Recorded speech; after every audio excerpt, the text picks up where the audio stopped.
Guard doesn't recognize Donald Trump Jr. in luxury bank. The ending was epic. The autumn morning in Manhattan started like any other. The sun was barely peeking through the towering skyscrapers, casting long shadows across the busy streets.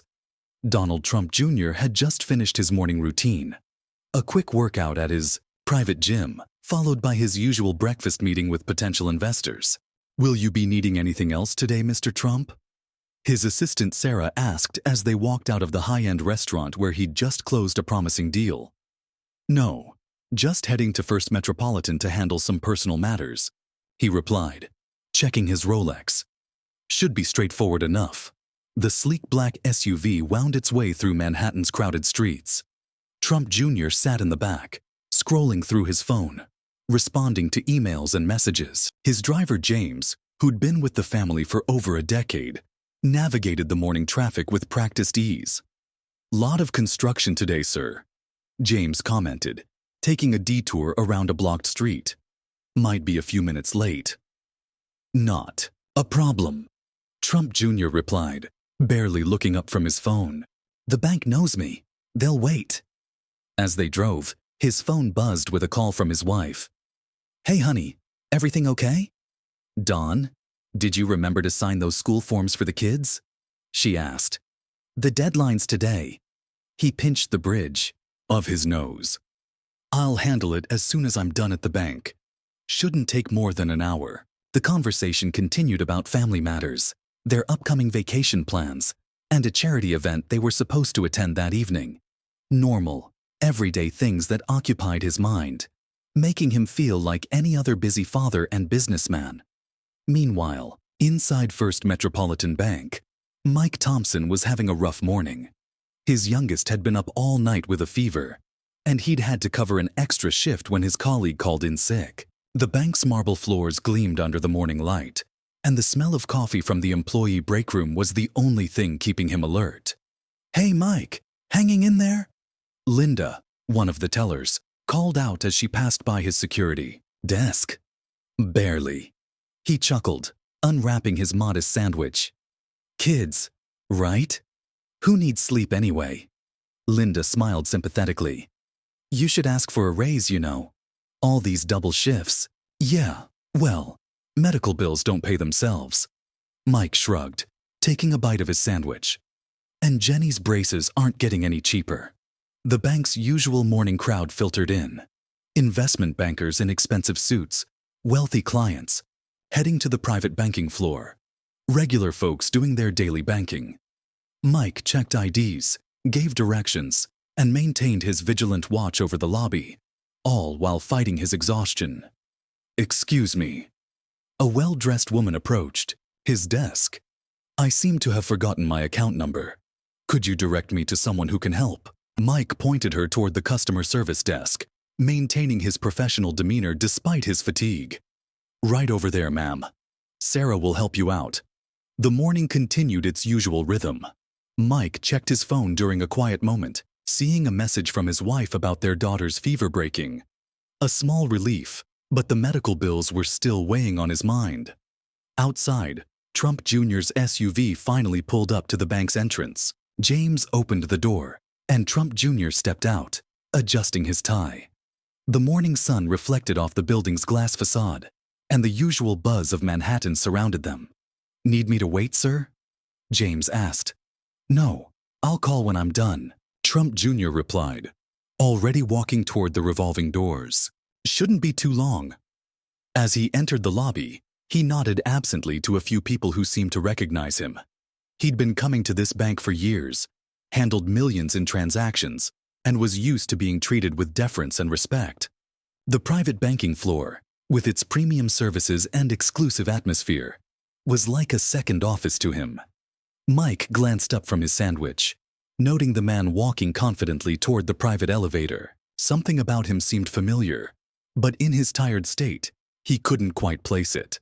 More importantly, he noticed the man hadn't shown any ID or checked in at the security desk, a strict requirement for accessing the private banking floor. And this is where everything was about to change. The next few moments would transform an ordinary morning into something neither man would ever forget. though neither could have predicted it at that moment. "Sir," Mike called out, setting down his sandwich and standing up. "Sir, I need to see some identification before you can access that elevator." Trump Jr. continued walking, assuming the call wasn't meant for him. After all, when was the last time anyone had stopped him in a place like this? "Sir, in the Navy suit." Mike's voice grew, more assertive. "Please stop right there." Several heads turned in the lobby. Trump Jr. finally paused, a look of mild confusion crossing his face as he realized the security guard was indeed addressing him. He turned around, an amused smile playing at his lips. "There must be some mistake," he said, his voice carrying that characteristic Trump confidence. "I'm Don Jr. I bank here all the time." Mike stood his ground, maintaining his professional composure. "Sir, I'm sure you understand. All clients must present valid identification to access the private banking floor. No exceptions." The morning was about to become very interesting indeed, though neither man yet realized just how much this encounter would affect them both. "Listen," Trump Jr. said, taking a few steps toward the security desk. "I've got a meeting upstairs. They're expecting me. You can call up and verify." Mike shook his head, cutting him off politely but firmly. "I apologize, sir, but I can't make any calls without proper identification first. It's bank policy." A well-dressed woman nearby whispered to her companion, "Is that who I think it is?" The whispers began to spread through the lobby like ripples in a pond. Trump Jr. ran his hand through his hair, a gesture of growing frustration. "This is ridiculous. I'm Donald Trump Jr. Surely you've seen me on TV, in the news." "Sir?" Mike replied, maintaining his calm demeanor despite his exhaustion. "I don't watch much TV these days. Between working double shifts and taking care of my kids, I barely have time for the news. And even if I did recognize you, I'd still need to see ID. That's just how it works here." More people were gathering now, at a respectful distance, but clearly interested in the unfolding scene. Some had their phones out, though they tried to be discreet about it. "Do you have any idea how much money my family has in this bank?" Trump Jr. asked, his voice getting slightly louder. Mike straightened his posture. "Sir, with all due respect, the amount of money someone has doesn't change our security protocols. I have billionaires show me their ID every morning, and they do it without complaint." A young banker walking through the lobby did a double take, finally recognizing Trump Jr. He started to approach, then hesitated, sensing the tension in the air. This was decidedly not how things usually worked with VIP clients. "This is absurd," Trump Jr. muttered, reaching for his pocket where he usually kept his wallet. His hand found empty space, and a new expression crossed his face, one of dawning realization. The morning had started so normally for both men. Now they stood facing each other across an unexpected divide. One man doing his job with unwavering principle, the other facing an unfamiliar situation that challenged his usual experience of the world. "Is there a problem here?" asked Linda, the teller who had spoken with Mike earlier.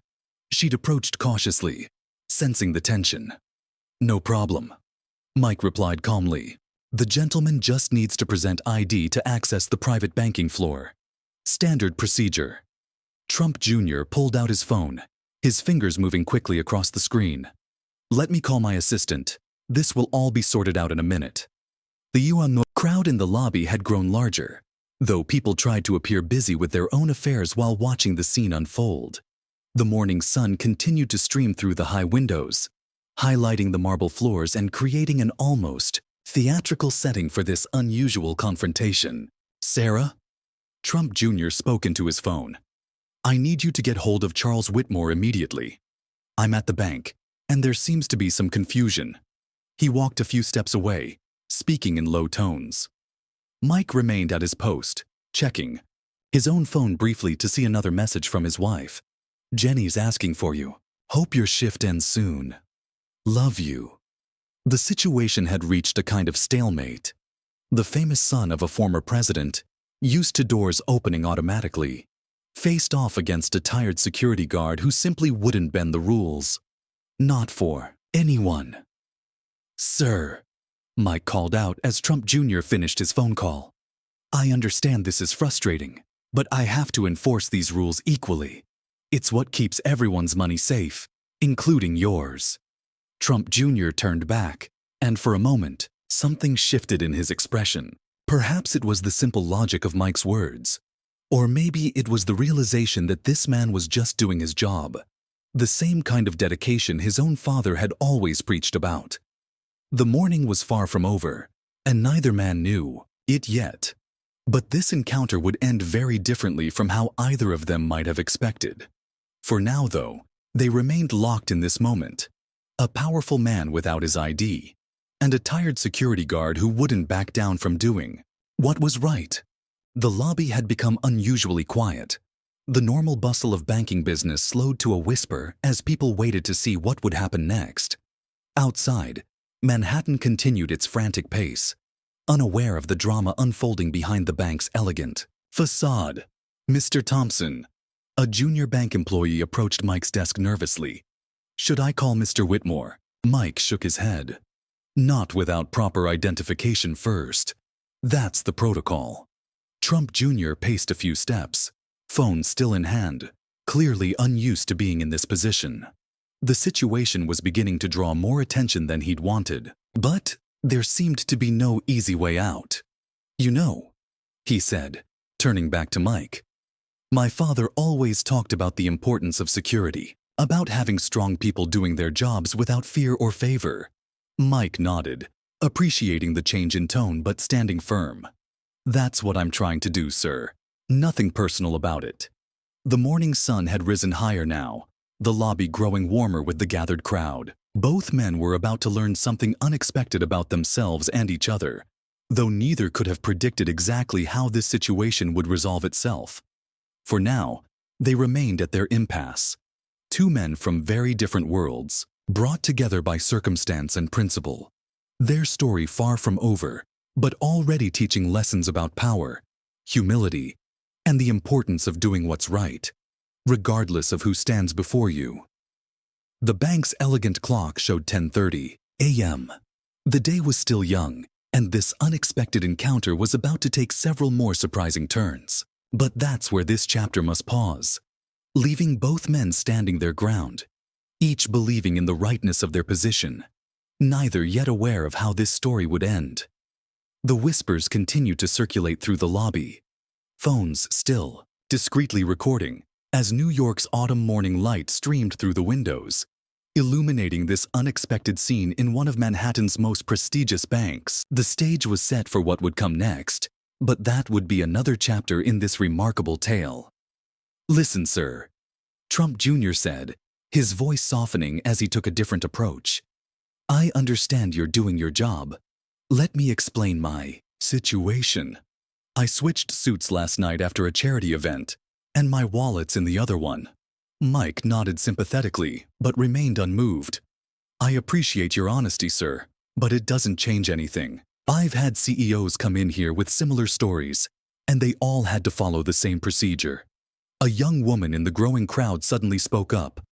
Oh my God, I follow you on Instagram. You're definitely Don Jr. I can vouch for him. She waved her phone, showing his latest post. Mike managed a tired smile. Ma'am, I appreciate that, but social media isn't a valid form of identification. Trump Jr. ran his fingers through his hair again, a gesture of genuine frustration. His phone buzzed continuously with messages from his assistant trying to reach various bank officials. You know what's ironic? He said, leaning against the security desk. My father would probably love this. No exceptions, Don. Rules are rules. He did a passable imitation of his father's voice, drawing a few nervous laughs from the onlookers. Mike couldn't help but crack a small smile. My daughter does impressions too. She's actually pretty good at them. How old is she? Trump Jr. asked, seemingly grateful for the momentary distraction from their standoff. 12, Mike replied, then caught himself. But sir, we still need to resolve this ID situation. A bank executive hurried through the lobby, doing a double take at the scene. She approached cautiously. Mr. Thompson, Is everything all right? Here. Everything's fine, Ms. Chen. Mike responded professionally, just following standard security protocols. Trump Jr. turned hopefully to the executive, but before he could speak, she nodded at Mike. Of course.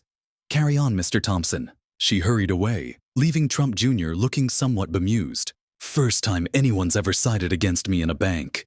He muttered, though there was a hint of respect in his voice. The crowd had grown larger, and people were no longer pretending not to watch. The morning sun now filled the entire lobby, making the marble floors gleam. Both men were sweating slightly under the lights and attention. Sir, Mike said, checking his phone again after another message from his wife. I suggest you have someone bring your ID. It would be the simplest solution. Trump Jr. nodded slowly, beginning to accept the situation. You know, there's something refreshing about this. Frustrating, but refreshing.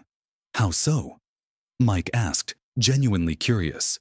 When was the last time someone told me no without knowing who I was? Really told me no, I mean.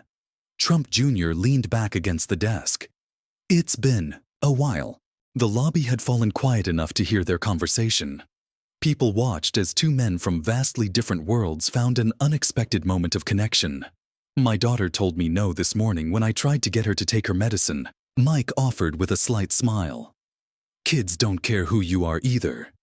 Trump Jr. laughed, a genuine sound that echoed through the lobby. That's the truth. My kids are the same way. The morning had taken an unexpected turn, but the story wasn't over yet. More surprises awaited both men as their paths continued to cross in this marble-floored arena of power and principle. The bank's clock now showed 11 a.m. and neither man had backed down, but something had shifted in the atmosphere. The tension remained, but it had taken on a different quality. Less confrontational, more contemplative. And so they waited. Two fathers from different worlds, both standing their ground for different reasons, as Manhattan's morning traffic continued to roar outside, unaware of the small drama unfolding behind the bank's prestigious facade. This was still just the beginning of their story, but already it was becoming clear that this encounter would be about much more than just a missing ID. Though neither man knew it yet, their standoff would become a tale told and retold, teaching lessons about dignity, respect, and the unexpected ways life brings people together. But for now, they remained in their positions. The tired security guard doing his job without fear or favor, and the powerful man's son learning something new about himself and the world he lived in. The next chapter of their story was about to unfold, but that would be another part of this remarkable tale. The situation in First Metropolitan Bank's lobby had evolved from a simple misunderstanding into something more complex. The growing crowd of onlookers created an uncomfortable fishbowl effect, their smartphones barely concealed as they captured the unfolding drama. Sir, is your driver still outside? Mike asked, trying to offer a practical solution. Perhaps they could bring your ID? Trump Jr. checked his phone, his face flushing slightly. He's already headed back to get my wallet, but Manhattan traffic. He trailed off, knowing it could take a while. A young banker in an ill-fitting suit approached nervously. Mr. Thompson, I can personally vouch for Mr. Trump. I've seen him on our floor many times. Mike straightened his security badge. Thank you, Mr. Peters, but you know the protocol. Even regular clients need proper identification. This is getting ridiculous. A woman in the crowd muttered loudly. Everyone knows who he is. Trump Jr. raised his hand, surprisingly calm now. No, he's right. Rules are rules. But his reddening face betrayed his growing embarrassment. Linda, the sympathetic teller, approached Mike's desk with a fresh cup of coffee. Thought you could use this, she whispered. Quite a morning, huh? Thanks, Mike mumbled, taking a sip while maintaining his watch. His phone buzzed again. Another message from his wife. Jenny's fever's back. Might need to take her to the doctor. The message made his stomach twist, but he kept his professional demeanor. Financial pressure and family worry gnawed at him, making this high-stakes standoff even more stressful. Look, Trump Jr. said, pulling up his phone. I have photos of myself with the bank president from last month's charity gala. Would that help? Mike shook his head. I'm sorry, sir. Digital photos aren't valid ID. A man in an expensive suit pushed through the crowd. Don? Didn't expect to see you here? Having some trouble? It was Richard Maxwell, a well-known real estate developer. Richard. Trump Jr. managed a tight smile. Just a small security situation. Forgot my wallet. Mike. Richard turned to the guard. I can vouch for him. Known him for years. I appreciate that, Mr. Maxwell. Mike replied steadily. But you know our security protocols. Everyone needs ID. You showed me yours just this morning. Richard's face fell slightly. Well, yes, I suppose I did. The crowd had grown larger, and whispers echoed through the marble lobby. Some people were making phone calls, presumably to friends about the scene they were witnessing. The bank's regular business had slowed to a crawl as everyone watched the drama unfold. Dawn, a woman's voice called out. Oh my goodness, what's going on? It was Barbara Chen, a regular at Trump's charity events. Trump Jr. explained the situation again, his voice showing signs of strain. The morning was slipping away, and what should have been a simple banking errand had turned into a public spectacle. This is outrageous, Barbara declared, turning to Mike. Do you have any idea who his father is? Ma'am, Mike replied patiently. In this bank, everyone follows the same rules. It doesn't matter who their father is. Trump Jr. actually chuckled at that. You know what? He's got a point, Barbara. My father always said good security is non-negotiable. A young intern rushed up to Mike's desk. Mr. Thompson, Mr. Whitmore is asking about the situation. Should I? Not without proper identification. Mike cut her off firmly. His phone buzzed again. His wife sending a photo of their daughter looking miserable with fever. He pushed down his personal worry, maintaining his professional stance. The bank's massive clock showed 11:30 a.m. The morning sun had shifted, casting different shadows across the lobby. The crowd had grown to nearly 50 people, all watching this unexpected drama play out. Sir, Trump Jr. addressed Mike directly. I respect what you're doing, but surely there must be some way to verify my identity. Call up to private banking? I'm sorry, sir. Without proper ID, I can't even make that call. It's about protecting everyone's privacy and security. A security camera whirred above them, recording everything. Later, this footage would become part of the bank's training materials, though neither man knew it yet. Your daughter, Trump Jr. said suddenly, noticing Mike checking his phone again. Is she okay? You keep looking at messages. Mike hesitated, his professional demeanor cracking slightly. She's sick. Fever won't break. The human moment hung in the air between them. Two fathers, worlds apart in circumstance, connected briefly by parental concern. That must be tough, Trump Jr. said quietly, especially working double shifts. Linda appeared again at Mike's desk. Mike, take a break. I'll watch the desk. Can't, he replied. Protocol says only security personnel can verify IDs. Trump Jr. ran his hands through his hair again, a gesture becoming familiar to everyone watching. This whole thing, it's actually kind of incredible. How so? Asked someone in the crowd. When's the last time anyone treated me like a regular person? Trump Jr. laughed, but there was something genuine in it. No special treatment, no exceptions, just following the rules like everyone else. The crowd murmured. Some nodded in understanding, while others still looked outraged on his behalf. Phones continued recording, social media already buzzing with the unfolding story. A young woman pushed forward. I have millions of followers on Instagram. I can verify right now that this is Donald Trump Jr. Mike remained unmoved. Ma'am, social media verification isn't acceptable ID for banking purposes. But this is absurd, she protested. He's famous. His father was the president. Fame isn't ID. Mike replied simply. Bank policy is clear on this. Trump Jr. leaned against the security desk, his initial anger having transformed into something like fascination. You know what's funny? I've been coming to this bank for years, but this is probably the most real conversation I've had here. Mike checked his phone again. Another message from his wife. Doctor says we should bring her in, but I know you're at work. The weight of responsibility pressed down on Mike's shoulders. His daughter needed medical care, but they were already struggling with bills. He needed this job, needed the overtime. Standing up to a Trump could end his career, but backing down would violate everything he believed about doing his job right. Your daughter, Trump Jr. said, noticing Mike's expression. She needs to see a doctor? Mike straightened his uniform. Sir, we need to focus on resolving the ID situation. No, really, Trump Jr. insisted. How old is she again? 12, Mike answered, then added despite himself. She's had these fevers on and off. Doctors can't figure it out.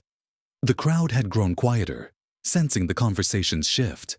The marble lobby seemed to hold its breath, sun streaming through the high windows, highlighting the unlikely scene. Medical bills must be tough, Trump Jr. said quietly. We manage, Mike replied, his voice professional but strained. Sir, about your ID. A commotion at the entrance drew everyone's attention. A group of reporters had somehow gotten wind of the situation and were trying to enter the bank. Security personnel rushed to manage the situation. Great, Trump Jr. muttered. This'll be all over the news by lunch. Mike stood straighter, feeling the additional pressure of media attention. His phone buzzed again, but he couldn't check it. Now, the situation had grown beyond a simple ID check. Don! A voice called from the crowd. Don, this is ridiculous. I'm calling your father. Please don't, Trump Jr. replied, surprisingly firm. This isn't that kind of situation. The lobby had become a theater of sorts, with the security desk as center stage. The regular bank clients tried to go about their business, but everyone's attention was drawn to the drama unfolding between the tired security guard and the famous man without ID. Sir, a bank executive approached Mike's desk. Perhaps we could make an exception just this once. No, Mike and Trump Jr. said simultaneously, surprising everyone including themselves. He's right, Trump Jr. added. Rules are rules. I should have my ID. The executive retreated, looking confused. The crowd murmured, some taking photos of this unexpected moment of agreement between the two men. Your daughter, Trump Jr. said again. What's her name? Jenny. Mike answered automatically, then caught himself. Sir, we really need to focus on the ID situation. Jenny, Trump Jr. repeated. Same as my niece. Does she like school? Sir, Mike started. I'm just making conversation while we wait for my driver, Trump Jr. said with a slight smile. Unless you'd rather stand here in awkward silence. More phones buzzed as social media picked up the story. Outside, the number of reporters had grown. The bank's PR team was assembling in a corner, looking worried. She loves science. Mike found himself saying, wants to be a doctor. Trump Jr. nodded.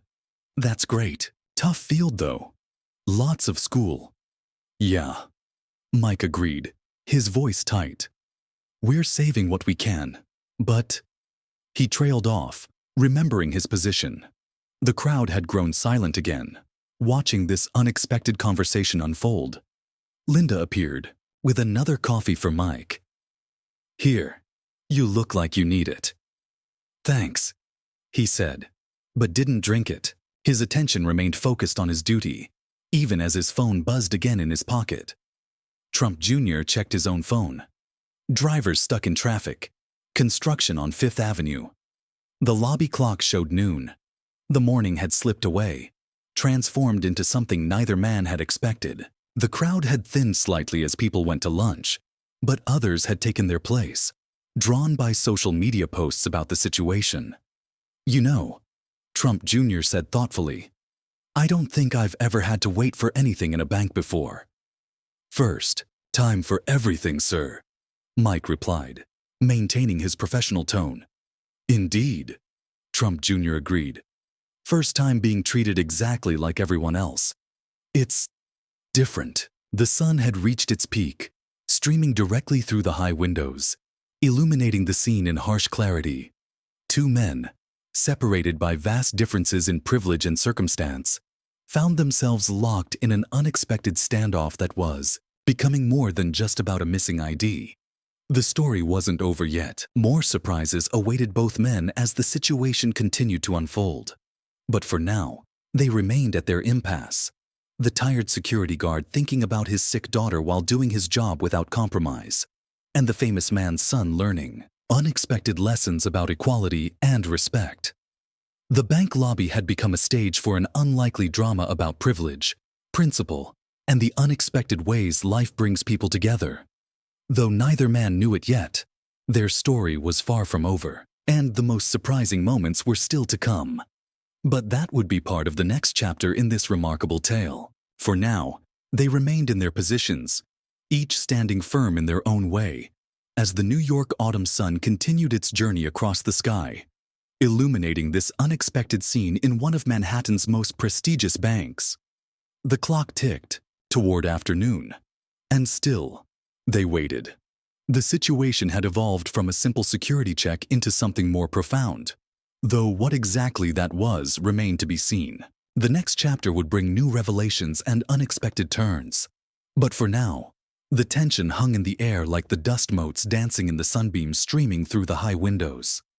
The story of the security guard and the famous man's son had captured the attention of everyone in the bank, and soon it would capture much more. But those developments would come later, in the next chapter of their unfolding tale. The crowd in the bank lobby had thinned slightly as the lunch hour approached, but the tension remained thick in the air. Trump Jr.'s phone buzzed again. His driver was still stuck in traffic. "Sir, you've been standing quite a while," Mike said, gesturing to a nearby chair. "Maybe you'd like to sit." "Thanks, but I'm fine," Trump Jr. replied, though he was clearly getting restless. "Though I have to admit, this isn't how I plan to spend my morning." A bank employee hurried past, then stopped abruptly. "Mr. Thompson, there's a news van outside." Mike straightened his tie, feeling the weight of even more attention. His phone buzzed again. Probably his wife about Jenny. But he couldn't check it now. The situation had grown too delicate. "Fantastic," Trump Jr. muttered. "By dinner time, this'll be all over Fox News. Trump Jr. can't get into bank." He chuckled, despite himself. "My father's going to have a field day with this one." A woman in designer clothes pushed through the remaining crowd. "Don, this is outrageous. I'm on the board of directors here. Let me make a call." "No, Susan, please don't." Trump Jr. raised his hand. "Actually, I'd rather you didn't." The woman looked bewildered. "But the security guard is doing his job," Trump Jr. explained, surprising everyone. "Exactly as he should." Mike's phone buzzed yet again. This time, he couldn't help but glance at it. His face tightened as he read the message. Trump Jr. noticed. "Your daughter." Mike nodded slightly. "Fever's getting worse. Wife's taking her to the emergency room." For a moment, the power dynamic in the lobby shifted. Trump Jr.'s expression changed as he watched the security guard struggle between his professional duties and personal concerns. "You should go," Trump Jr. said quietly. Mike shook his head. "Can't. No replacement until 3. And we need the overtime pay for—" He caught himself, but it was too late. "For the medical bills," Trump Jr. finished. The lobby had grown quiet enough to hear their conversation. Phones were still recording, but the atmosphere had changed. This wasn't just about ID anymore. "Sir," Mike said firmly, "we still need to resolve the identification issue." A commotion at the entrance drew their attention. More reporters had arrived, and the bank's PR team was struggling to manage the situation. "This is getting out of hand," Linda commented, bringing Mike another coffee. "Never seen anything like it." Trump Jr. ran his hands through his hair again, a gesture that had become familiar to everyone watching. You know what's crazy? This might be the most normal conversation I've had in years. How so? Mike asked, despite himself. Nobody's trying to sell me anything. Nobody's asking for favors. You're just doing your job, treating me like anyone else. The sun had shifted, casting long shadows across the marble floor. The bank's elegant clock showed 12:30 p.m. The morning had slipped into afternoon. And still, they waited. More buzz from Mike's phone, more worry about Jenny, more internal conflict between duty and family. The weight of it all showed in his posture, though he tried to maintain his professional demeanor. Tell me about Jenny, Trump Jr. said suddenly. You mentioned she likes science? Mike hesitated, then nodded. Wants to be a doctor. Gets straight A's in biology. Always watching those medical shows on TV. His voice trailed off as another message came through. His wife had texted a photo of Jenny in the emergency room, looking pale and tired. The story wasn't over yet. More revelations awaited both men as their paths continued to cross in this marble-floored arena of power and principle. But that would be part of the next chapter in their remarkable tale. For now, they remained at their impasse. The tired security guard torn between duty and family, and the powerful man's son learning unexpected lessons about privilege and humanity. The next part of their story was about to unfold, but that would be another chapter altogether.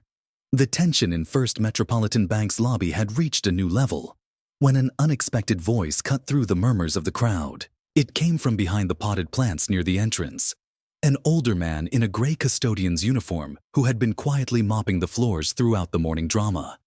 Hold on just a minute, the janitor called out, setting his mop aside. His name tag read Frank, and he'd worked at the bank for over 2 decades.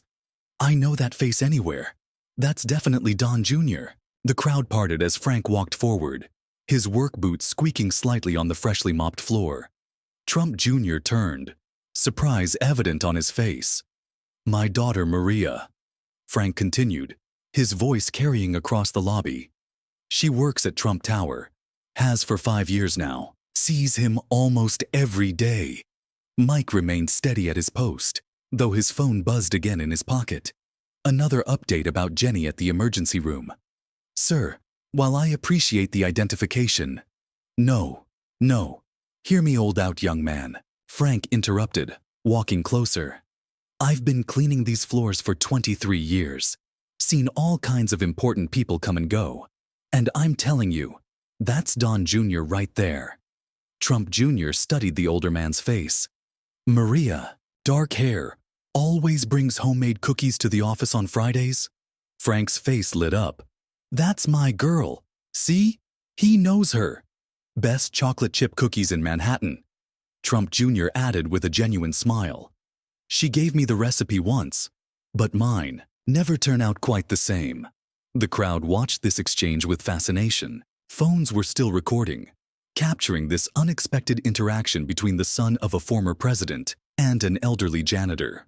Frank, Mike said respectfully, I appreciate your verification, but bank policy still requires official identification.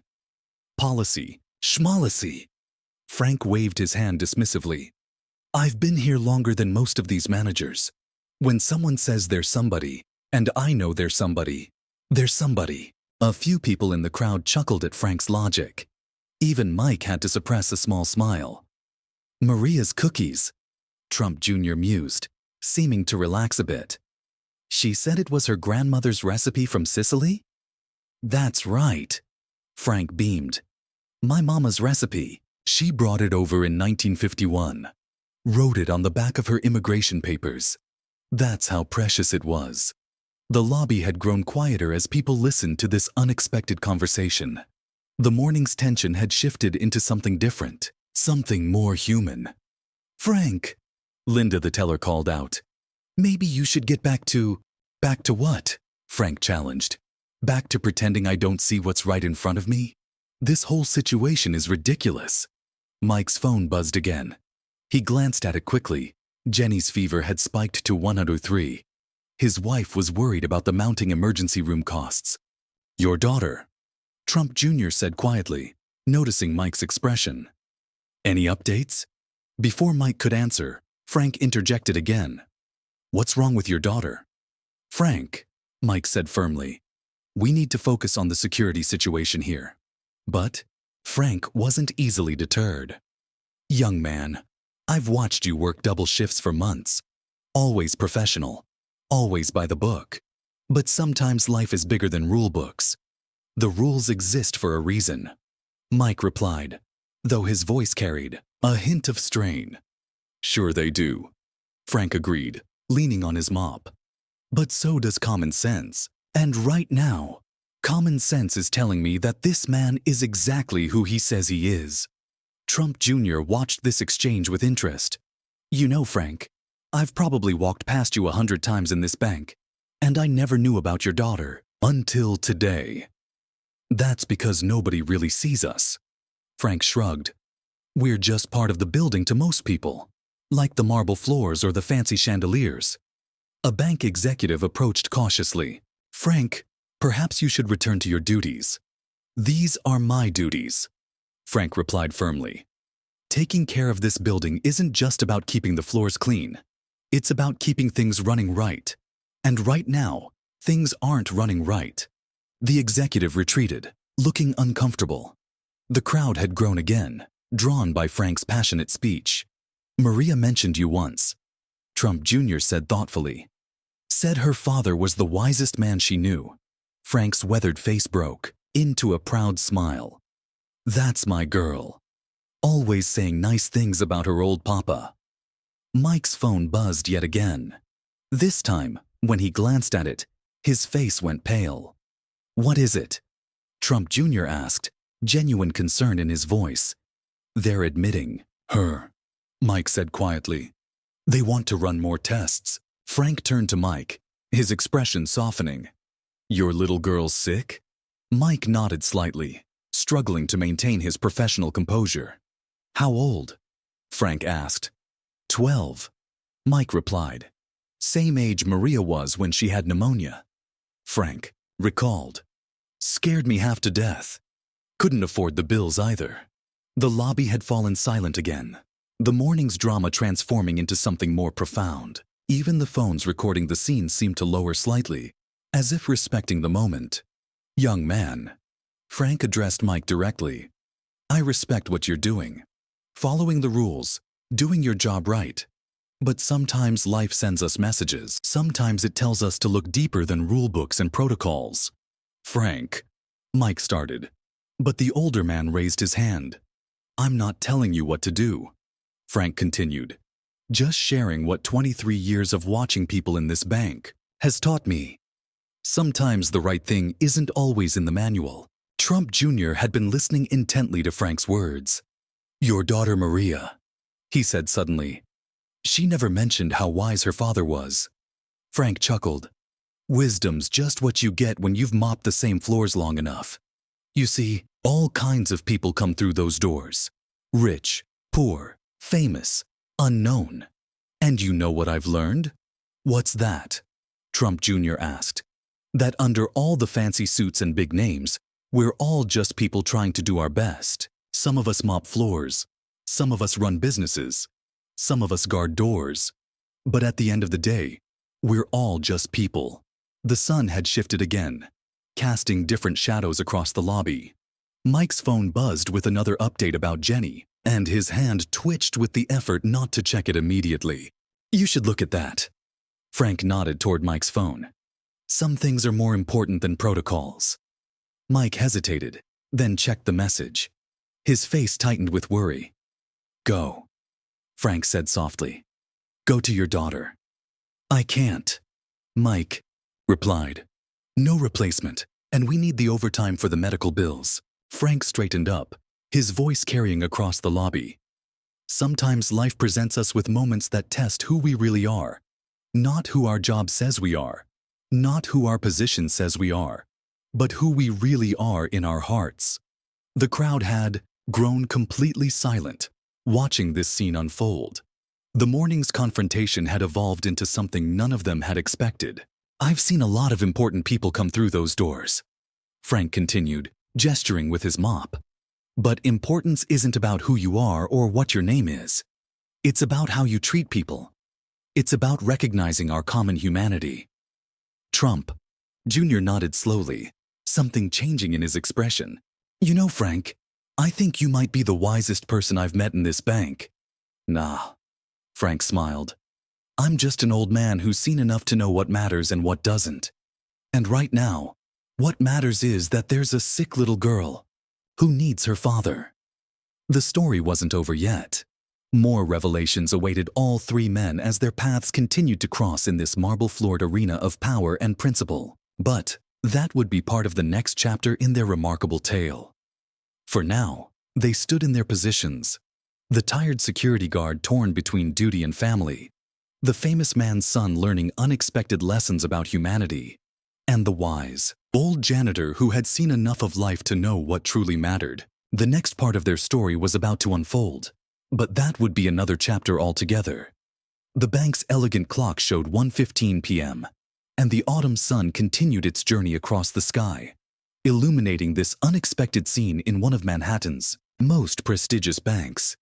The story of the security guard, the famous man's son, and the wise old janitor had captured the attention of everyone present, and soon it would capture much more. But those developments would come later, in the next chapter of their unfolding tale. For now, they remained in this moment of truth, as Frank's words hung in the air like the dust motes dancing in the sunbeams streaming through the high windows. The next chapter would bring resolution to their story, but for now, they stood at this crossroads of duty, humanity, and wisdom, each man playing his part in this unexpected drama that had transformed a simple security check into something much more meaningful. You know what's funny? Frank said, leaning on his mop. In all my years here, I've seen every type of ID you can imagine. Passports from countries that don't even exist anymore. Diplomatic credentials. Even a handwritten note from a foreign president once. But I've never seen anything as real as this moment right here. Trump Jr. raised an eyebrow. What do you mean? Well, Frank gestured around the lobby. Look at us, a janitor, a security guard, and Donald Trump's son, having the most honest conversation I've seen in this bank in 23 years. Mike's phone buzzed again. This time, Trump Jr. noticed him flinch slightly before checking it. The doctors want to do more tests, Mike said quietly, almost to himself. Insurance might not cover all of them. Frank shook his head. You know, Maria got sick once when she was little. Really sick. We couldn't afford the treatments either. What did you do?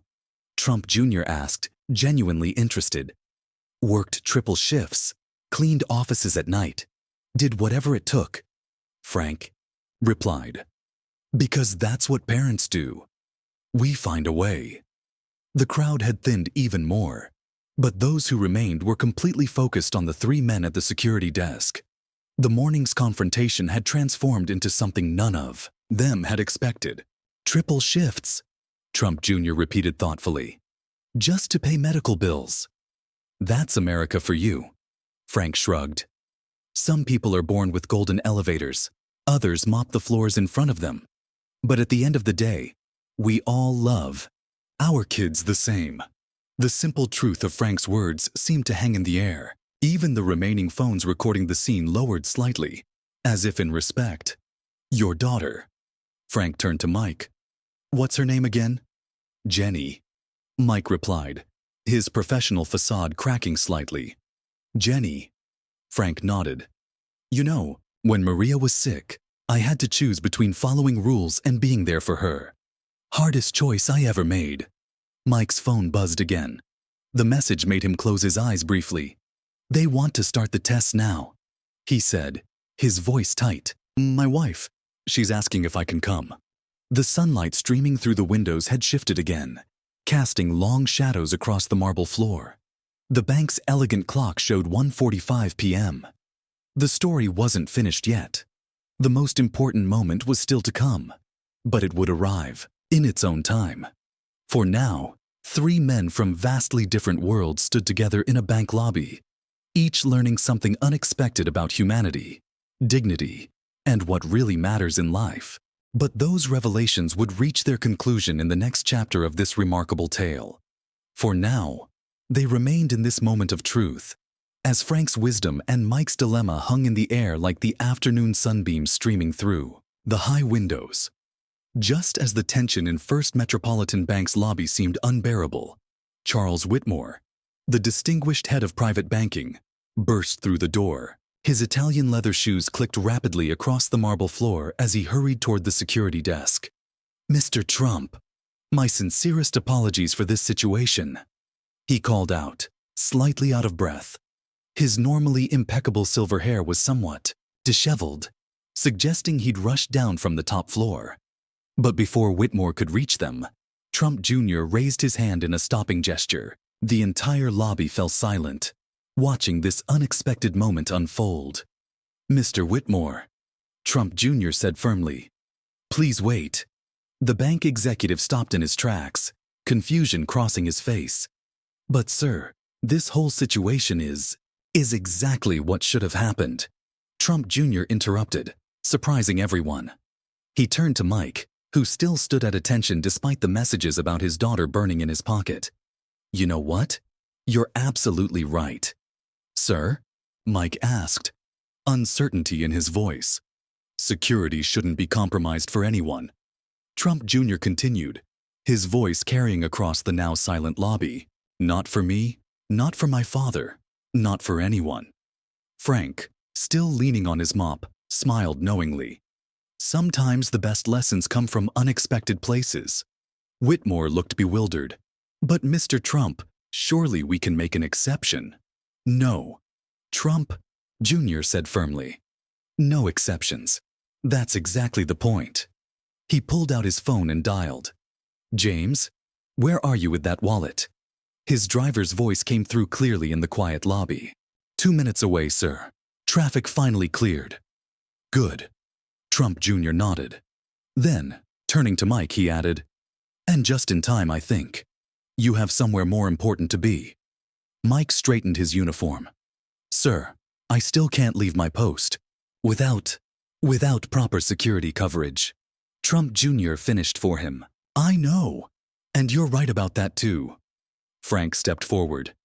"You know, in 23 years, I've never seen anyone stand up for the rules quite like this young man here." Whitmore was still trying to process the situation. "Mr. Trump, I assure you, we can handle this more discreetly." "Actually, Mr. Whitmore," Trump Jr. replied, "I don't think we should. I think this needs to be seen. People need to know that security matters, that rules matter, that doing your job right matters." Mike's phone buzzed again. This time, when he checked it, his face went completely pale. "Jenny?" Trump Jr. asked quietly. Mike nodded. "They're starting the tests. My wife. She's scared." The lobby had grown so quiet you could hear the gentle hum of the air conditioning. The few remaining onlookers watched as something remarkable began to unfold. Just then, James, Trump Jr.'s driver, hurried through the door, holding a leather wallet. "Here you are, sir." Trump Jr. took the wallet, but didn't immediately open it. Instead, he turned to Mike again. "You know what the real security threat would be?" "Sir?" Mike asked. "Having a security guard who's distracted because he's worried about his daughter. Having someone at this desk who's thinking about hospital bills instead of watching those doors." Frank nodded approvingly. Now that's wisdom talking. Trump Jr. finally opened his wallet and pulled out his ID. "Mr. Thompson, I believe you needed to see this." Mike checked the ID carefully, following every protocol exactly as he had been trained. "Thank you, sir. Everything appears to be in order." "No," Trump Jr. said, a small smile playing at his lips. "Thank you for doing your job exactly as it should be done." Whitmore stepped forward again. "Well, now that this is resolved." "It's not quite resolved," Trump Jr. interrupted. He turned to Mike. "Go." "Sir?" Mike's voice wavered slightly. "Go to the hospital. Be with your daughter. That's more important than any banking business I might have." "But my post," Mike protested. Trump Jr. turned to Whitmore. I assume the bank has backup security personnel? Well, yes, but… Whitmore stammered. Then call them. Right now. Trump Jr.'s voice carried the authority of someone used to being obeyed. And Mr. Thompson here needs the rest of the day off. With pay. Frank's weathered face broke into a broad smile. Now that's what I call doing the right thing. Actually, Trump Jr. continued, I think Mr. Thompson has earned more than just the day off. He turned to Whitmore. I want him to receive a commendation for following security protocols exactly as they should be followed. And a raise. Mike stood straighter, emotion fighting with professionalism on his face. Sir, that's not necessary. Yes, it is, Trump Jr. insisted. Because this is exactly how security should work. No exceptions, no special treatment, no compromises. He paused, then added with a slight smile. And no more double shifts to pay for medical bills. Whitmore nodded rapidly. Of course, Mr. Trump. I'll handle it personally. Trump Jr. wasn't finished. And one more thing. I want this incident included in your security training materials. Every new employee should learn from this. Frank leaned on his mop, grinning. Looks like wisdom comes in all kinds of packages, doesn't it? Mike's phone buzzed again. This time, when he looked at it, Trump Jr. gently took his ID back and nodded toward the door. Go. Your daughter needs you more than this bank does. For a moment, Mike stood frozen, torn between duty and family. Then Frank stepped forward and put a hand on his shoulder. Son, the old janitor said softly, sometimes life shows us what really matters. This is one of those times. Finally, Mike nodded. Thank you, sir, he said to Trump Jr. And thank you for understanding about the ID. No, Trump Jr. replied. Thank you for showing me what real integrity looks like. As Mike hurried toward the door, Trump Jr. called after him. Oh, and Mr. Thompson? Mike turned back. Tell Jenny I hope she feels better soon. And he glanced at Whitmore. Don't worry about the medical bills. They're taken care of. The lobby erupted in spontaneous applause. Phones captured the moment as Mike, finally letting his professional facade crack, hurried out to be with his daughter. Frank picked up his mop, a knowing smile on his face. You know, in 23 years of cleaning these floors, I've seen all kinds of wealth walk through those doors. But real richness, that's not about money. It's about how we treat each other. Trump Jr. nodded, then turned to Whitmore. Now, about that banking business. But before heading to the private banking floor, he stopped by Frank. Tell Maria her cookies really are the best in Manhattan, and that her father might be the wisest man I've met in this building. The afternoon sun streamed through the high windows, illuminating the marble floors that Frank had spent decades keeping pristine. The story of the security guard, the famous man's son, and the wise old janitor would indeed become part of the bank's training materials. But more than that, it became a story about humanity, about doing what's right, and about the unexpected ways life teaches us what really matters. The morning had begun with a simple security check and ended with profound lessons about integrity, compassion, and the true meaning of wealth. As Trump Jr. finally headed up to the private banking floor, Frank resumed mopping, humming quietly to himself. The lobby returned to its usual routine. But something had changed. In the years to come, people would talk about the day when rules, wisdom, and humanity came together in perfect balance. The story of Mike Thompson, the security guard who stood his ground, became a legend in banking circles. But more importantly, it became a reminder that sometimes the most valuable transactions in a bank have nothing to do with money. And somewhere in a hospital room, a security guard held his daughter's hand, no longer worried about bills or double shifts, having learned that sometimes doing the right thing leads to unexpected blessings. Frank's words echoed through the lobby one last time as he mopped near the entrance. In 23 years, I've never seen anything quite like this. But then, again, truth and wisdom have a way of showing up when you least expect them. The afternoon sun continued its journey across the sky, and life in the bank returned to normal. But something had changed. Something fundamental about how people saw each other. All because of a missing ID and 3 men who found unexpected wisdom in a marble lobby on an ordinary autumn morning. Later that afternoon, after all the excitement had died down, Frank was finishing his shift when he noticed Trump Jr. coming back down from the private banking floor. Instead of heading straight for the exit, he walked over to where Frank was wringing out his mop. "You know something, Frank?" Trump Jr. said, leaning against the wall. "I've been thinking about what you said earlier, about seeing all kinds of people come through these doors." Frank smiled, setting his mop aside. 23 years gives you a pretty good perspective on human nature. "I called my father," Trump Jr. admitted, "told him what happened today." "Oh?" Frank raised an eyebrow. "And what did he say?" "He laughed, said it was probably the best thing that could have happened to me." Trump Jr. shook his head, chuckling. "Said sometimes we need to be reminded that we're just people, like everyone else." Just then, Trump Jr.'s phone buzzed. He looked at it and smiled. "It's from Mike. Jenny's responding well to the treatments. The doctors are optimistic." Frank nodded sagely. "Sometimes things work out exactly as they should. I had Whitmore set up a medical fund," Trump Jr. said. "Not just for Mike's family, but for all the bank's security staff. No more double shifts to pay for health care." "Now that's what I call putting wisdom into action," Frank replied, his eyes twinkling. As Trump Jr. headed for the door, he turned back one last time. "Oh, and Frank, tell Maria I'll need that cookie recipe after all. My kids keep asking for them." Frank laughed. "Family recipe, passed down through generations. But for you? I think Mama would approve." The afternoon sun was setting now, casting long shadows across the marble floors that Frank had kept gleaming for over 2 decades. The story of what happened that day would indeed become legend in banking circles. But more importantly, it became a reminder that sometimes the greatest wisdom comes from the most unexpected places.